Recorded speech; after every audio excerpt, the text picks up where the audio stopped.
Hey everyone, welcome into my review for Dragon Quest Dai Infinity Strash. The spin-off game is very heavily based on the Dragon Quest anime Dragon Quest The Adventure of Dai. With that all being said, we're going to get right into the review. We're going to be talking about the good stuff and the bad stuff in the game and if this game is worth buying in my opinion. To start off, let's get right into the good things with Dragon Quest Dai Infinity Strash. So the first good thing with the game is the game has a great art style. The art style in the game looks very good. Second good thing about the game is that there's multiple different playable characters in the game. So you don't have one playable character the whole game, but instead about 4 different characters that you can play as in the game. Each character is a very different fighting style from one another. So the character variety by having multiple different playable characters is a really good thing in this game.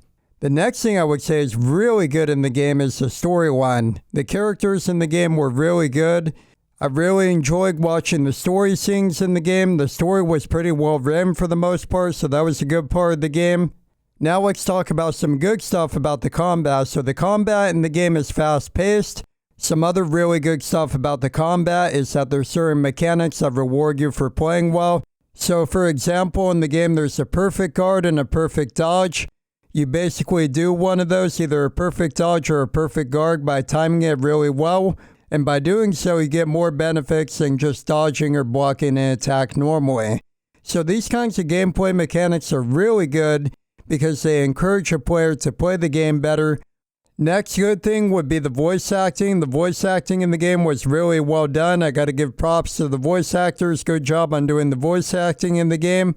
Alright, so that's going to pretty much wrap up the good things in the game. Now we're going to start talking about the bad things in this game. So the first bad thing about this game, there's no equipable weapons or armor in the entire game. For the most part, there's no weapons to get, no armor to get and collect and equip on your characters. Even other Dragon Quest spin-off games like Dragon Quest Heroes 1 and 2 both had weapons and armor that you could find or buy at stores. And you could equip that on your characters and make them stronger.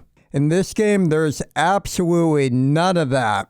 The next bad thing about the game is that there's not that much depth to the combat. So what else is bad? Well, you can do air combos in the game. It's not like Devil May Cry 5 or Tales of Arise, where you can hit an enemy up in there, combo one skill into another, keep comboing the enemy up in there. There's not that level of depth to this game's combat system, and that is a really big disappointment. Then there is the lack of exploration in the game that is also bad. So this entire game, there's no exploration. Basically, you go to a mission select menu, and you choose a mission, and then you go right to the mission and you battle there. And every area in the missions is basically a straightforward, linear path. There's no puzzles and no really big open areas to explore. Not only all that is bad about the game, but another thing that's bad is the way the story is told. So basically in the game, during a lot of story cutscenes, it's basically like you see a still image or like a picture.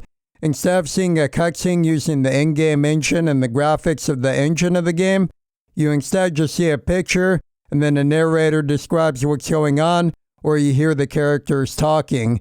There is a few in-game cutscenes, but they're few and far between.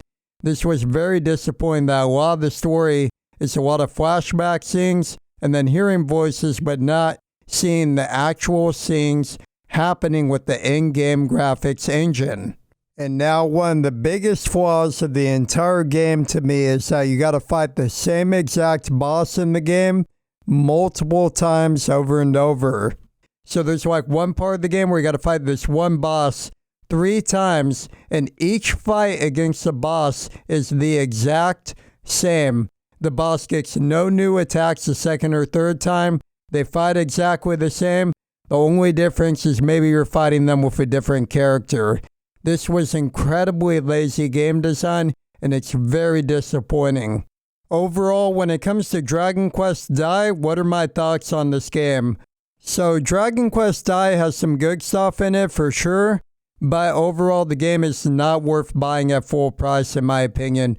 Wait for a discount or wait for a sale, buy the game when it's like 20 or 30% off. I don't think it's worth buying at full price. Either way, I want to say thank you all so much for watching the review. I really greatly appreciate it. If you found the review informative and helpful, please make sure to subscribe to the YouTube channel for more RPG content. Let me know your thoughts on this game. And overall, thank you all so much, and I will see you all in the next video.